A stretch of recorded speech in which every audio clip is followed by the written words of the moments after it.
BNP মহাসচিব মির্জা ফখরুল ইসলাম আলমগীরের অভিযোগ, ছাত্র জনতার অভ্যুত্থান নস্যাৎ করতে ষড়যন্ত্র চলছে। পতিত সরকার এবং শেখ হাসিনা ভারত থেকে অপপ্রচার চালাচ্ছে, শিল্পক্ষেত্রে অস্থিরতা তৈরির চেষ্টা করছে। ঐক্যবদ্ধভাবে সব ষড়যন্ত্রের বিরুদ্ধে প্রতিরোধ গড়ে তোলার আহ্বান জানিয়েছেন বিএনপি মহাসচিব।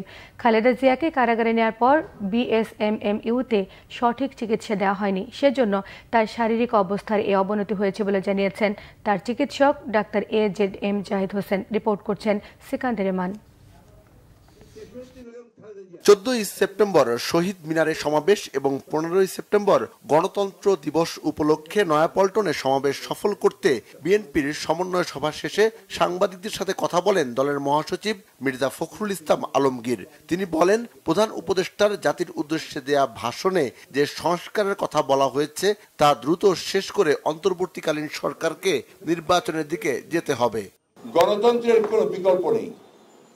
গণতন্ত্রই হচ্ছে একমাত্র সিস্টেম, ব্যবস্থা যা জনগণের আশা আকাঙ্ক্ষার প্রতিফলন ঘটাতে পারে। সেই জন্যই গণতান্ত্রিক রাষ্ট্র ব্যবস্থা গঠনের সহজ ব্যবস্থা, গণতান্ত্রিক প্রতিষ্ঠানগুলোকে তৈরি করা হচ্ছে আমাদের সবচেয়ে বড় গুরুত্বপূর্ণ কাজ। কিন্তু সেই কাজটাও জনগণের অংশীদারত্ব থাকতে হবে।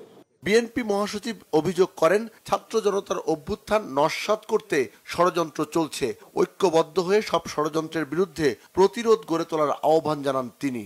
অত্যন্ত পরিকল্পিতভাবে ছাত্র জনতার যে অভ্যুত্থান, এটাকে নস্যাৎ করে দেওয়ার জন্যে আপনার একটা চক্র কাজ করছে, এবং কারা কাজ করছে সেটা আপনারা জানেন। পতিত ফ্যাসিবাদ হাসিনা বিদেশে, ভারতবর্ষে আশ্রয় নিয়েছেন, এবং সেখান থেকে যে অপপ্রচার চালানো হচ্ছে আপনার এই বাংলাদেশ সম্পর্কে, মানুষের সম্পর্কে, এই অপপ্রচারগুলো কখনোই গ্রহণযোগ্য হতে পারে না। শিল্পক্ষেত্রে আপনার একটা অস্থিরতা সৃষ্টি করার চেষ্টা করা হচ্ছে।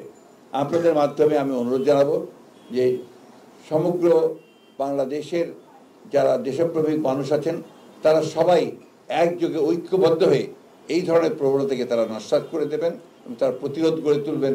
এ সময় বেগম খালেদা জিয়ার স্বাস্থ্যের বিষয়ে সাংবাদিকদের প্রশ্নের জবাব দেন তার ব্যক্তিগত চিকিৎসক, বিএনপি স্থায়ী কমিটির সদস্য ডাক্তার AZM জাহিদ হোসেন।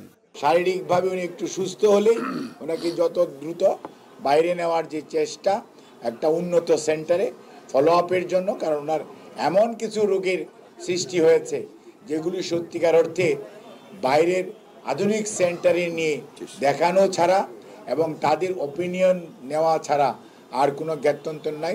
সব ষড়যন্ত্র মোকাবেলা করে জনগণকে সাথে নিয়ে গণতন্ত্রের ভিতকে আরো মজবুত করার কথা জানান বিএনপি নেতারা। সিকান্দার রেমান, বাংলাভিশন, ঢাকা।